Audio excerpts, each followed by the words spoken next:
Assalamualaikum warahmatullahi wabarakatuh.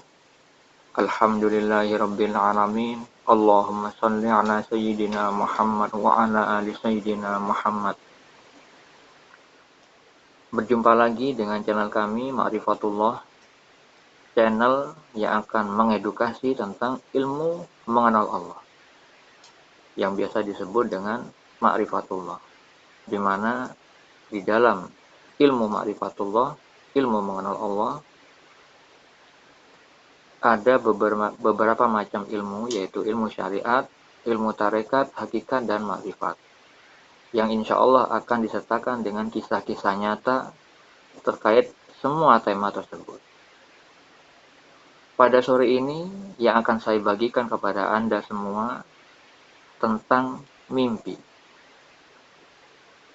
Mimpi di dalam syariat Islam itu dijelaskan di dalam Al-Quran maupun Sunnah, di dalam hadis Nabi.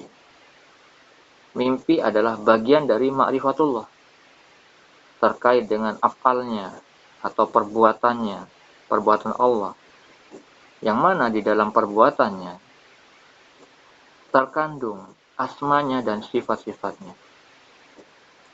Oleh karena itu, terkait mimpi dan ilmu takwil mimpi, dalil-dalilnya sangat banyak, baik itu di dalam Al-Quran dan Sunnah. Sebelum saya membacakan dalil-dalil atau keterangan dasar hukum tentang mimpi dan ilmu takwil mimpi, saya bagikan dahulu kisah nyata di zaman now ini, yaitu seorang ibu-ibu yang bermimpi tentang presiden kita, Insinyur Haji Joko Widodo. Yang mana visual mimpi yang diceritakan kepada saya adalah Pak Jokowi duduk kecapean. Lalu salah satu kakinya dilapin oleh ibu yang mengalami mimpi ini, dibersihkan. Tapi ketika seingat saya kaki yang dibersihkan itu berkeringat. Tapi ketika ibu yang mengalami mimpi ini akan membersihkan kaki yang satunya, Pak Jokowi menghindari ibu ini. Beliau membersihkan sendiri kaki yang satunya. Itu visual mimpi yang dialami saudara kita. Lalu apa takwilnya? Perlu diketahui saudara-saudariku, muslimin, muslimat, mukmin, mukminat dimanapun berada, mimpi itu adalah alam ruh, bukan alam jasad. Mimpi yang disebutkan tadi itu terkait makna yang tersirat di dalam mimpi tersebut. Artinya tidak akan terjadi di dalam kehidupan nyata seperti visual mimpi tersebut. Karena mimpi itu ada yang perlu ditakwil, artinya mengandung ilmu hakikat, mengandung makna yang tersirat, dan juga ada mimpi yang tidak perlu ditakwil, tidak perlu dicari maknanya, melainkan akan terjadi sesuai visual mimpi tersebut. Saya sudah sering mengalami mimpi yang tidak perlu ditakwil, artinya terjadi sesuai visual mimpinya, dan ada juga mimpi yang memang perlu ditakwil. Terkait dengan mimpi yang perlu ditakwil, yang dicari maknanya, makna yang tersirat itu, maka seseorang harus mengetahui dahulu ilmu-ilmu syariat, yang mana semua ilmu itu pastilah tidak keluar dari dua panduan.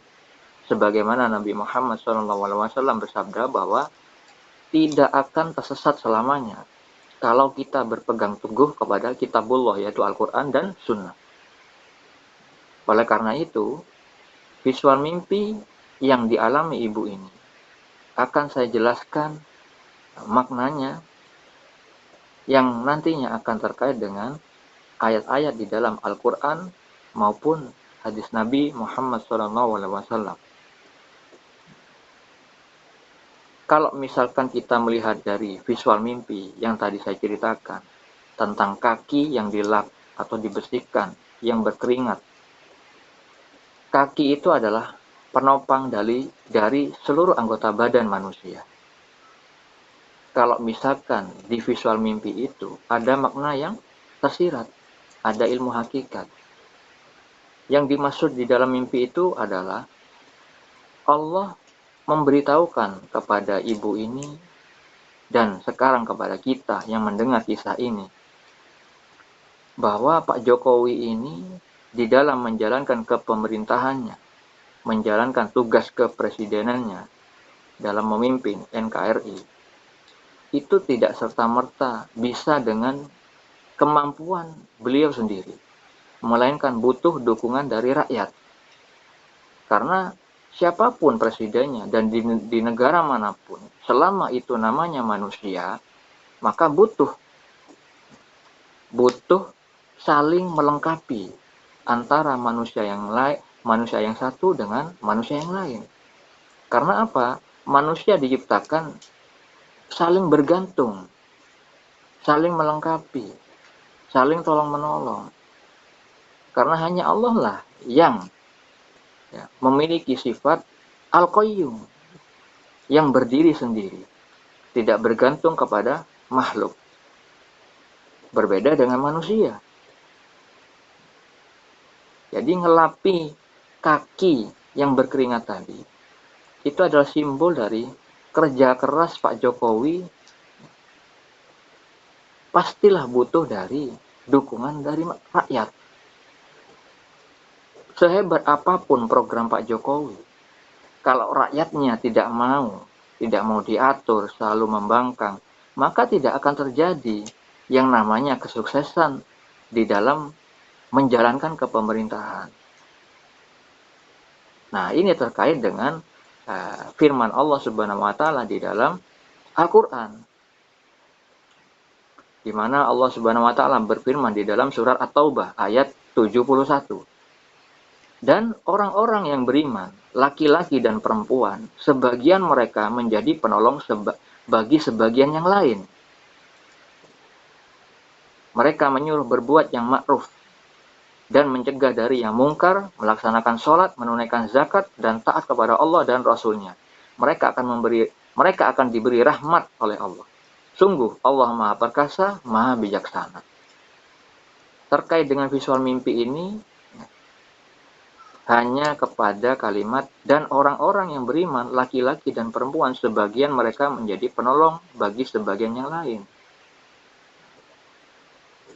Karena terkait dengan rakyat dan pemimpin. Jadi Allah itu Maha Perkasa, menunjukkan dengan adanya skenario yang cantik, yang mana orang tidak akan bisa berbuat skenario secantik ini. Dibuat makhluk itu saling melengkapi, saling tolong-menolong, agar salah satu di antaranya atau orang yang satu dengan orang yang lainnya tidak saling membanggakan dirinya sendiri, tidak saling menyombongkan dirinya sendiri. Karena apa? Manusia diciptakan oleh Allah dengan lemah, dengan keterbatasan. Karena hanya Allah lah yang Maha Perkasa, Maha Kuat, Maha Menguasai. Manusia tidak bisa keluar dari rel settingan dari Allah. Nggak bisa. Itulah sifat Allah yang Maha Bijaksana. Ada estetika keindahan di dalam ciptaan-ciptaannya. Karena Allah juga berfirman tentang manusia tidak akan bisa melakukan perbuatan baik apapun itu, sekecil apapun itu, kalau tidak ditolong oleh Allah. Sebagaimana Allah Subhanahu wa taala berfirman di dalam surah At-Takwir ayat 29. Dan kamu tidak dapat menghendaki menempuh jalan itu kecuali apabila dikehendaki Allah Tuhan seluruh alam.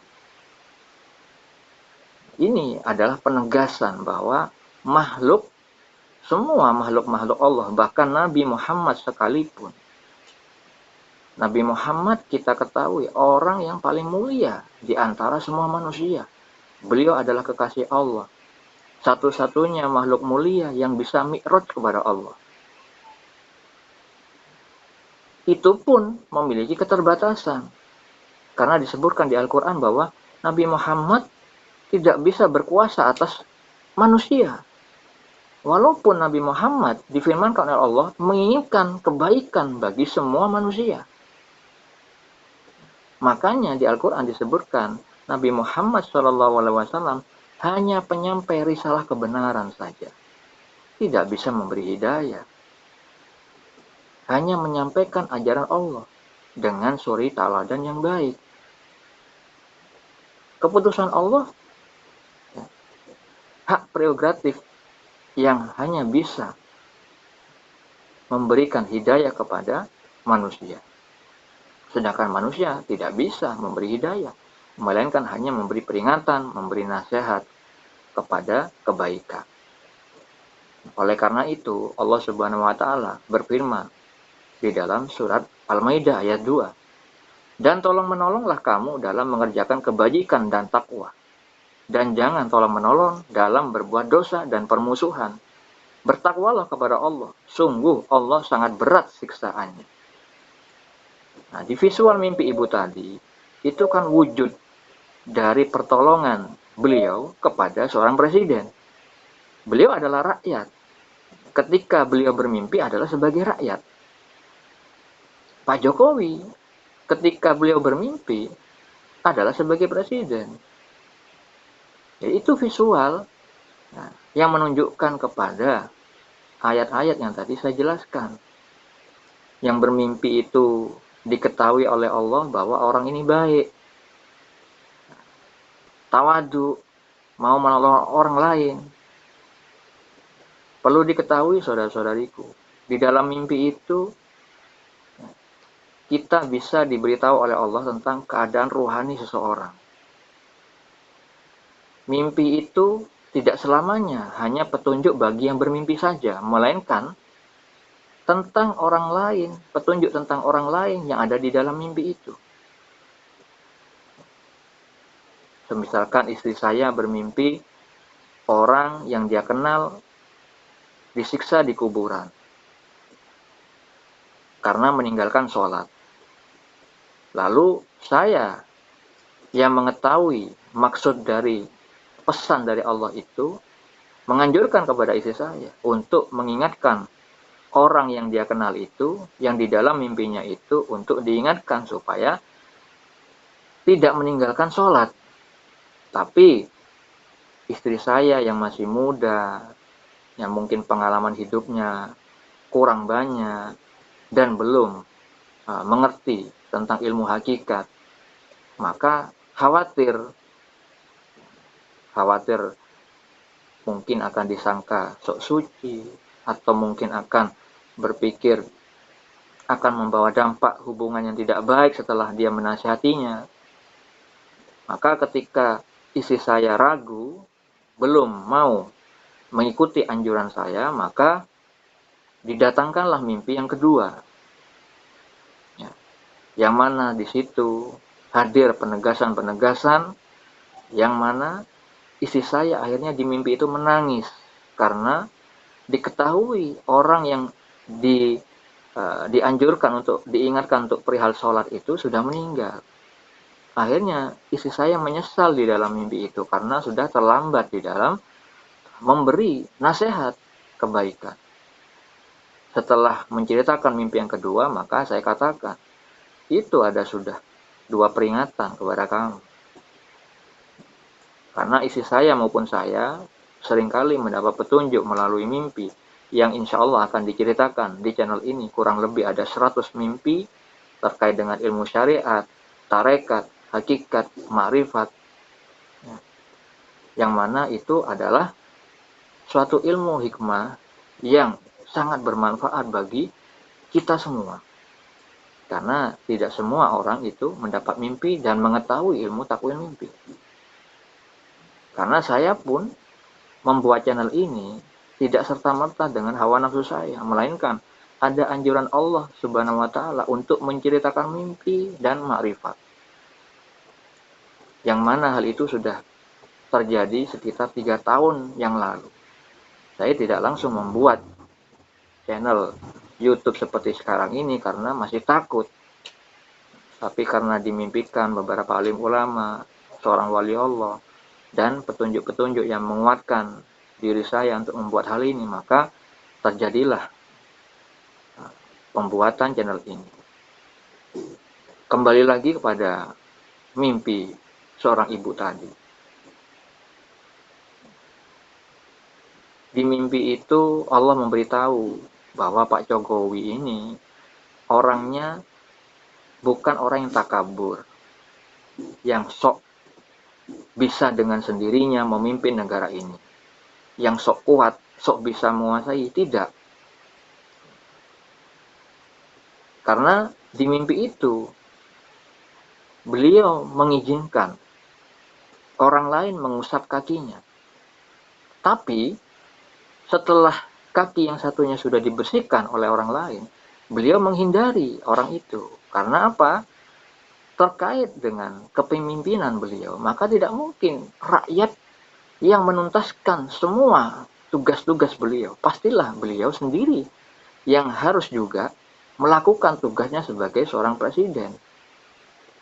Yang mana hal itu terkait hadis Nabi Muhammad SAW bahwa pemimpin itu akan dimintai pertanggungjawaban. Disebutkan di dalam hadis riwayat Bukhari dan Muslim, Nabi Muhammad SAW bersabda, setiap kalian adalah pemimpin, dan setiap pemimpin akan dimintai pertanggungjawaban atas apa yang dipimpinnya. Jadi Pak Jokowi itu adalah orang yang bertanggung jawab.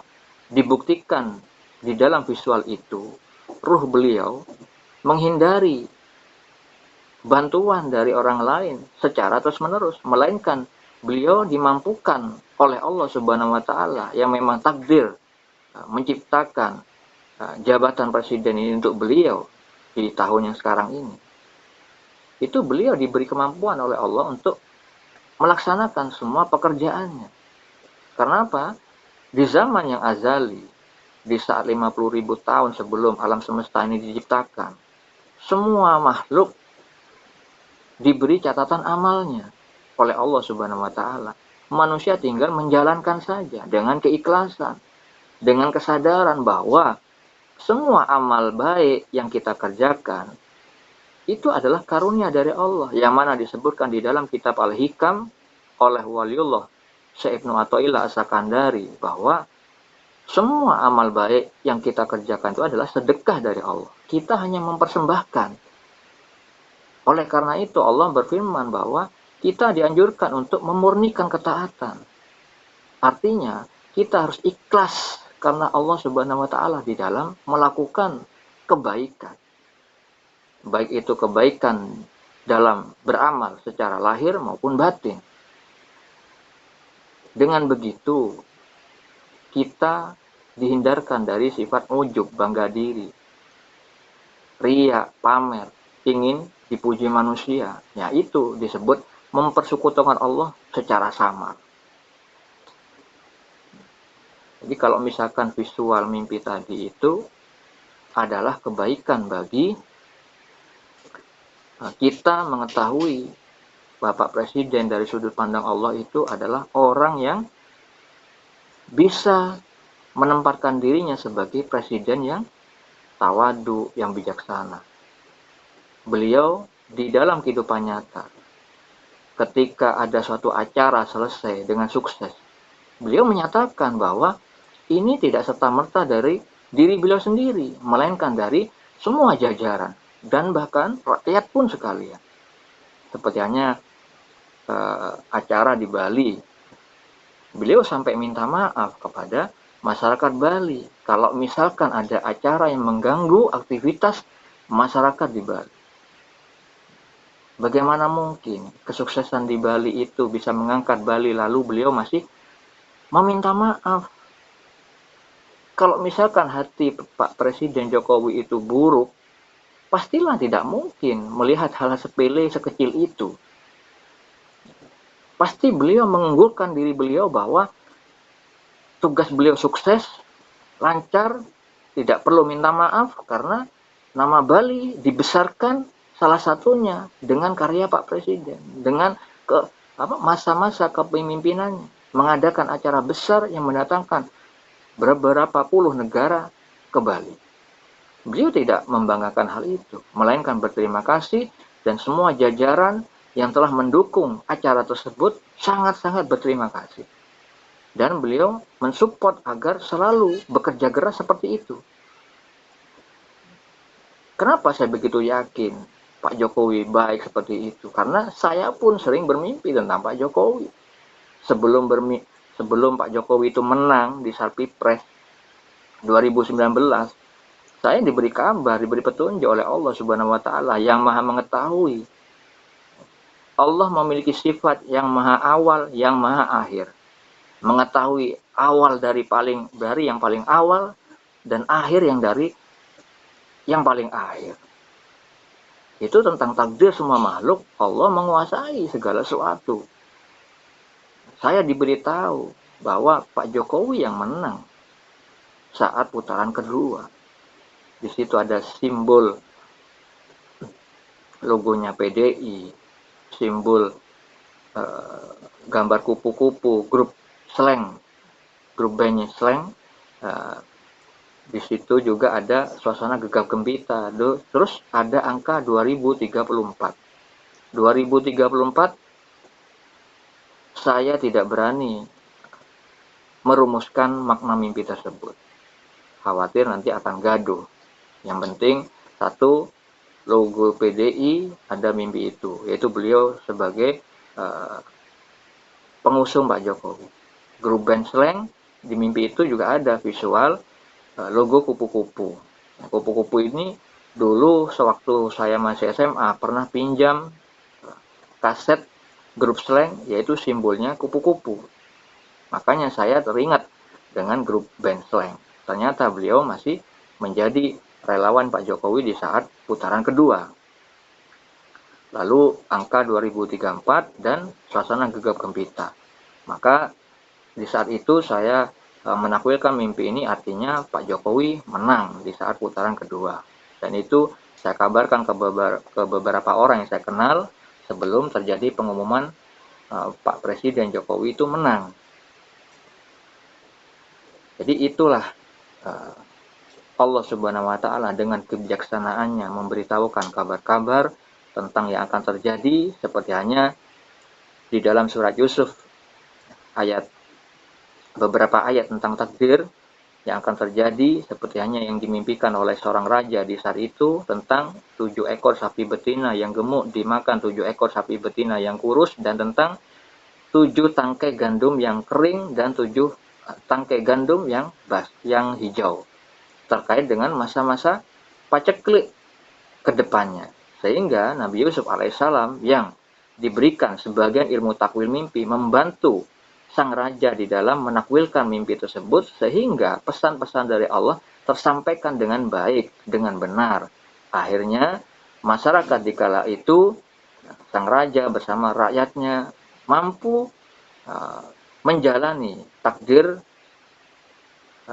masa paceklik yang panjang tanpa kelaparan, karena Allah mengabarkan petunjuk itu kepada raja. Itu ada maksudnya. Allah lah yang memberi bencana dan Allah juga yang memberi solusi dari mengatasi bencana tersebut. Karena Nabi Muhammad SAW mengabarkan bahwa apabila seluruh manusia bersatu ingin memberi manfaat, maka tidak akan terjadi kecuali dengan izin Allah. Begitu juga ketika seluruh manusia bersatu ingin memberi suatu mudarat, suatu bencana, maka tidak akan bisa terjadi tanpa izin dari Allah. Kalau misalkan masalah alam, tentulah Allah yang berkuasa atas pengaturannya. Maka dari itu, agar bisa melalui masalah-masalah bencana alam, petunjuknya harus dari Allah semata-mata, tidak dari yang lain.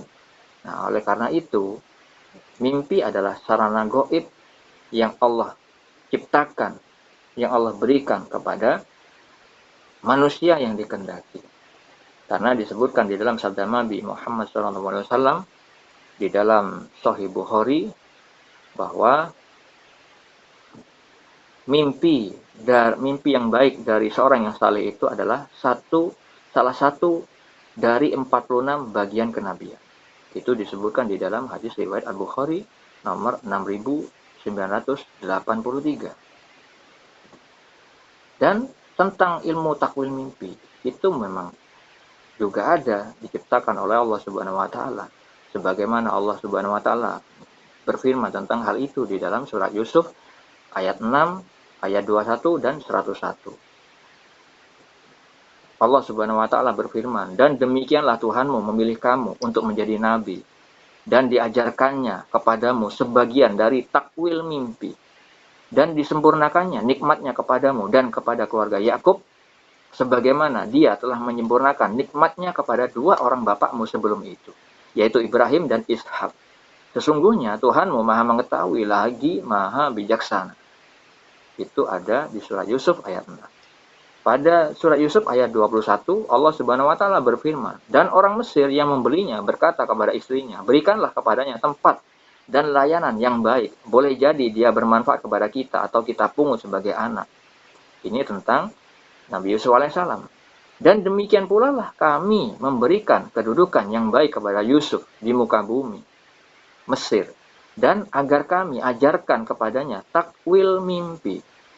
Dan Allah berkuasa terhadap urusannya, tetapi kebanyakan manusia tiada mengetahuinya. Jadi banyak manusia yang tidak mengetahui tentang kekuasaan Allah, tentang ilmu Allah. Hanya orang-orang yang dikehendaki, yang diberikan oleh Allah Subhanahu wa taala yang maha bijaksana. Di dalam surat Yusuf ayat 101 Allah berfirman, "Tuhanku, sesungguhnya engkau telah menganugerahkan kepadaku sebagian kekuasaan dan telah mengajarkan kepadaku sebagian takwil mimpi. Wahai Tuhan, pencipta langit dan bumi, engkaulah pelindungku di dunia dan di akhirat. Wafatkanlah aku dalam keadaan muslim dan gabungkanlah aku dengan orang yang saleh." Jadi ilmu mimpi itu tidak bisa diketahui oleh manusia dengan ilmu membaca buku. Karena visual mimpi itu memiliki makna yang berbeda-beda, tergantung orang yang bermimpi, tergantung amalan apa di dalam kesehariannya, tergantung dari terkadang tempat orang yang bermimpi, terkait dengan masalah yang terjadi antara dirinya dengan orang lain atau dirinya dengan Allah Subhanahu wa taala. Karena di dalam mimpi itu berbagai macam simbol-simbol yang memang susah dipahami bagi orang yang tidak mengetahuinya. Tidak selamanya mimpi itu secara tekstual ada di Al-Quran, melainkan secara hakikat. Begitu juga dalam hadis, seperti hanya Nabi Muhammad SAW dimimpikan tentang mimpi minum air susu. Takwilan beliau adalah ilmu. Coba kita dengan logika kita, mampu nggak? Kenapa ilmu susu itu kok ditakwilkan? Maknanya berarti ilmu. Saya pun bermimpi meminum air susu. Sedangkan teman saya, di wajahnya banyak air ludah yang berlumuran. Seorang perempuan berhijab. Apa maknanya? Insya Allah di lain kesempatan, di video yang lain. Misalkan Nabi juga pernah bermimpi dihadapkan orang, diperlihatkan seseorang memakai baju. Ada yang sampai sedada, ada yang di bawah dada, dan diketahui di dalam mimpi itu juga ada dinampakkan Umar bin Khattab radhiyallahu anhu, sahabat beliau, di mana Umar bin Khattab memiliki baju gamis yang ditarik-tarik. Maksudnya bajunya panjang, ditarik-tarik. Takwilan beliau adalah agama. Ya, bagaimana penjabarannya? Kalau misalkan hanya melihat secara tekstual hadis itu, orang yang tidak memahami ilmu hakikat, maka akan bingung, kok bisa baju diartikan dengan agama. Nah itu, kalau misalkan orang yang berhakikat, ketika melihat bentuk, melihat makna, yang disebutkan zikir tanpa huruf, tanpa suara. Mengingat Allah tanpa melihat ayat. Tapi ketika melihat bentuk, teringat ayat, teringat hadis.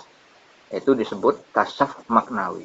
Sudah tersingkap, terbuka hijab-hijab penghalang-penghalang sehingga Allah memberitahukan ilmu-ilmu rahasia. Ketika melihat segala sesuatu, mengingat Allah. Artinya ketika melihat benda, orang itu langsung nampak dengan mata hatinya, musyahadah dengan mata hatinya atas perbuatan Allah, nama-nama Allah, sifat-sifat Allah, yang mana hal itu akan diberitahukan oleh Allah terkait dengan ayat ini, hadis ini. Itu sekilas penjelasan tentang seseorang yang sudah mukasyafah terhadap makna-makna. Jadi kalau misalkan kita kembalikan kepada mimpi tadi, ada satu hal yang belum saya jelaskan, yaitu mimpi tadi saya sebutkan bahwa itu adalah alam ruh. Ketika seorang bermimpi orang yang baik dari sudut pandang Allah, maka orang itu pun memiliki sifat baik menurut sudut pandang Allah. Karena apa? Nah, disebutkan di dalam hadis riwayat Imam Bukhari. Ruh-ruh itu seperti pasukan yang mengelompok. Maka ruh-ruh yang saling kenal akan menjadi akrab.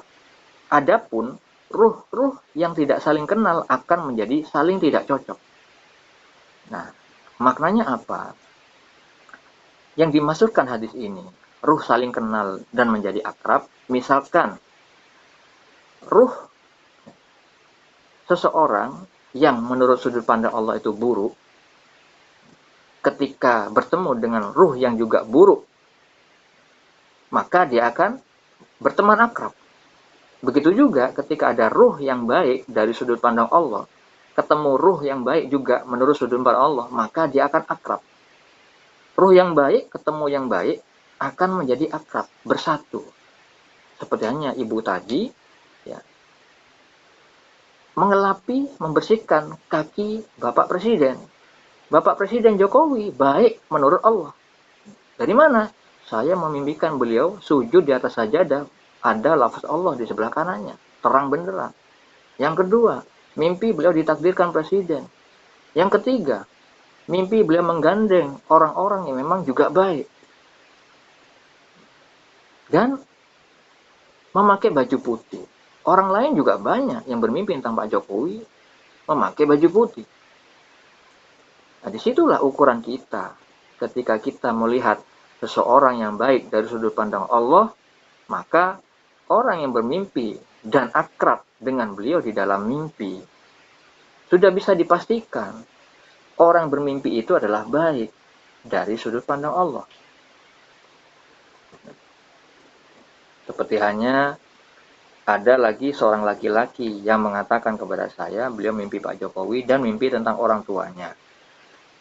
Ya, kalau tentang Pak Jokowi, pastilah orang ini baik. Karena apa? Saya bermimpi tentang Pak Jokowi baik. Lalu, untuk menguatkan bukti bahwa seorang laki-laki ini baik dari sudut pandang Allah, maka visual mimpi yang kedua, beliau ceritakan juga tentang ibunya yang sudah meninggal.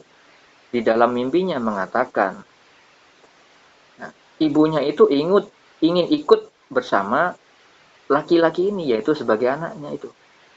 Tapi di mimpi itu, ibunya itu mengatakan bapaknya sudah meninggal. Padahal di dalam kehidupan nyata, bapaknya tidak meninggal. Apa maknanya ini?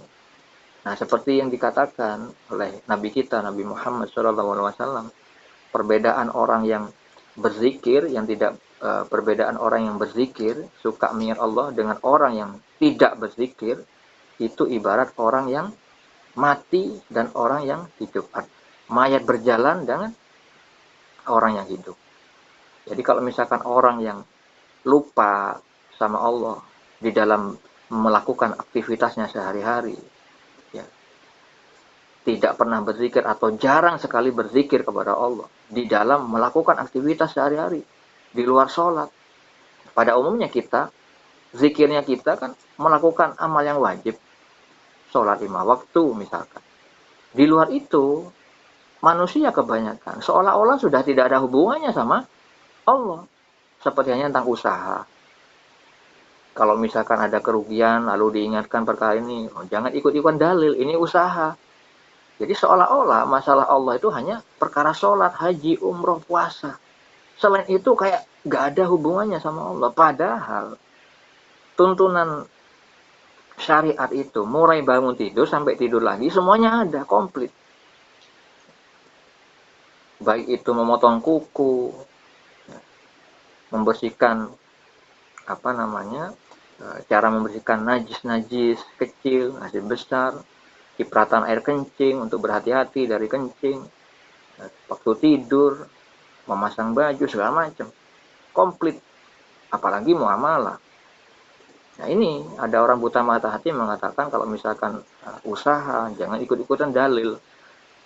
Padahal dalil-dalil atau keterangan di Al-Quran maupun hadis Nabi itu terkait dengan semua lini kehidupan, semua aktivitas kita sehari-hari, semua diatur, semua itu adalah ibadah bagi orang-orang yang sudah berhakikat, orang-orang yang sudah mencapai makom makrifat yang khusus, bukan makrifat yang umum. Nah, kembali lagi di hadis yang tadi, di kalimat berikutnya, adapun ruh-ruh yang tidak saling kenal akan menjadi saling tidak cocok. Nah, kalau misalkan ada ruh yang baik dari sudut pandang Allah ketemu ruh yang buruk, maka dia akan berselisih. Jadi kalau misalkan ada orang baik dimimpikan oleh Allah Subhanahu wa taala, didatangkan alim ulama yang memang soleh, seorang waliullah atau seorang nabi, maka misalkan orang yang bermimpi ini belum baik di dalam kehidupannya, di dalam ketaatan lahirnya, pastilah punyai sisi batin yang baik dari sudut pandang Allah. Karena ada juga orang yang maksiat secara lahir, batinnya sebenarnya ada ketaatan. Yang ketaatannya bagaimana? Merasa kurang, merasa rendah. Karena apa? Disebutkan dalam kitab Risalah Ghausiyah, Allah Subhanahu wa taala berkata kepada Sultanul Aulia Syekh Abdul Qadir Al-Jilani Wali Kutub, memiliki rasa kekurangan itu adalah sumber cahaya. Maksudnya Allah menyukai orang-orang yang mengetahui keaibannya, kekurangannya. Maka sumber cahaya di situ insya Allah akan dinaungi, diberi rahmat, diberi pertolongan pada waktu yang sudah ditentukan oleh Allah. Berbeda perkataan Allah kepada Sultan Aulia Syekh Abdul Qadir Al-Jilani Wali Kutub. Ketika ada orang merasa memiliki kelebihan di dalam dirinya, maka itu sumber kegelapan. Artinya, orang yang sudah merasa dirinya lebih baik daripada orang lain, merasa yang paling taat, merasa paling bersih, merasa suci, itu sudah pelanggaran. Sudah bertentangan dengan anjuran Allah, di mana Allah Subhanahu wa taala di dalam Al-Qur'an melarang kita untuk merasa suci. Karena kita dikatakan setiap hari berbuat dosa, siang dan malam berbuat dosa. Semua Bani Adam bersalah. Semua keturunan Nabi Adam itu bersalah. Maka disitulah kenapa dianjurkan untuk menunaikan sholat 5 waktu agar terhindar dari perbuatan keji dan mungkar. Sholat itu adalah tameng. Ketika kita melakukan amal baik, maka keburukan yang kita kerjakan itu dihapus dengan amal baik itu. Jadi seperti itu visual mimpi yang dialami ibu saudari kita yang bekerja sebagai TKW, yang dulunya sempat mau saya jawab, ternyata gagal karena akun saya yang dulu sudah dihapuskan. Maka pada kesempatan kali ini, di bulan Ramadan yang suci ini, saya buat untuk saudara-saudara semua, semoga ibu itu juga mendengar, melihat tentang apa yang saya jelaskan sekarang ini. Mimpi itu adalah baik untuk diri beliau karena beliau dipertemukan oleh Allah Subhanahu wa taala oleh pemimpin yang amanah, yang baik, yang tawadu, suka membantu orang lain. Di dalam kehidupan nyatanya sudah banyak terbukti beliau membantu supir beliau untuk menempati rumah dahulu yang pernah ditempati beliau. Beliau juga tidak gengsi untuk tetap berlangganan kepada tukang jahit di kampung beliau, walaupun tukang jahit itu berada di pinggiran sungai. Beliau tidak gengsi, tidak malu untuk memberitahukan bahwa penjahitnya beliau adalah orang di kampung halamannya. Dan kebaikan-kebaikan yang lain yang mungkin Anda semua sudah memahaminya, melihat di YouTube. di mana ada beliau datang, selalu banyak orang yang menumpah ruahkan tangisan, kebahagiaan, senyuman, ingin foto dan segala macam. Biarlah mereka para pembenci melakukan apa yang mereka sukai, balasan kejahatan adalah kejahatan juga. Tapi kita jangan sampai ikut-ikutan seperti mereka. Bagi orang-orang yang terbuka mata hatinya pasti mengetahui. Allah memberitahukan mana yang baik, mana yang buruk. Allah sudah menyebutkan bahwa ketika Allah sudah berkehendak memberi suatu kebaikan, tidak ada siapapun yang bisa menyesatkannya. Kecuali orang-orang yang berpenyakit hatinya, maka Allah mengirimkan setan-setan menguasai mereka. Nah, itulah kenapa Allah berfirman, beruntunglah orang yang suka menyucikan jiwa dan merugilah orang-orang yang mengotori jiwa itu. Karena apa? Terkait dengan sabda Nabi Muhammad SAW bahwa ketika kolbu itu, hati itu rusak dalam tanda kutip, maka niscaya, percayalah, seluruh anggota badannya pun rusak dalam tanda kutip. Maknanya, ketika mata hati seorang itu tertutup karena dosa-dosa yang sering diperbuatnya, dia akan terhijab, dia akan terhalang dari mendapat petunjuk dari Allah, sehingga susah dinasihati, susah mengetahui mana yang baik, mana yang benar, sehingga dia diombang-ambingkan oleh Allah, sesat dan menyesatkan, berbuat onar, berbuat fitnah, berbuat hoax, sehingga perbuatannya itu semakin jauh dari Allah, dari keridhaan Allah. Jadi semua amal yang dilakukan itu pasti rusak, mengandung dosa maksudnya. Orang yang buta mata hati itu kata Nabi, niscaya percayalah seluruh amalnya itu rusak, amal lahiriahnya. Ketika diperlihatkan kebaikan, dia syirik, dengki, mencari kesalahan-kesalahan. Ketika diperlihatkan seseorang yang berbuat salah, makin rusak juga, makin kotor juga, makin kelihatan keburukannya, diburuk-burukkan, semakin bertambah. Karena apa? Buta mata hati, sudah nggak bisa membedakan kebaikan dan keburukan. Sehingga Allah berfirman di dalam Al-Quran, setan telah menjadikan apa yang mereka lakukan itu seolah-olah baik, seolah-olah dapat petunjuk, padahal sesat. Nah ini perlu kiranya bagi kita semua melindungi kotoran-kotoran yang menutupi hati dengan sering beramal baik, selalu melihat kebaikan, selalu melihat hikmah kebaikan dalam semua kejadian, baik itu kejadian baik maupun kejadian buruk, sehingga kita terjaga dari mengotori hati kita. Nah, itu saja yang bisa saya sampaikan sekarang ini. Mari kita jadikan apa yang kita lihat, apa yang kita dengar menjadi sarana beribadah kepada Allah, agar kita menjadi orang yang ganjil di hadapan Allah yang Maha Ganjil, sehingga kita selalu dinaungi oleh rahmat Allah. Karena apa? Kita selalu menguatkan keimanan kita, menguatkan tauhid kita, dengan selalu takut kepada Allah, dengan selalu mengingat bahwa Allah selalu mengawasi kita. Dengan keteguhan kita melakukan ketaatan lahir dan batin, maka Allah pun tidak akan membiarkan, tidak membalas semua perbuatan kita. Karena Allah berfirman, kebaikan yang kamu lakukan adalah kebaikan untuk dirimu sendiri. Itu saja yang bisa saya sampaikan. Assalamualaikum warahmatullahi wabarakatuh.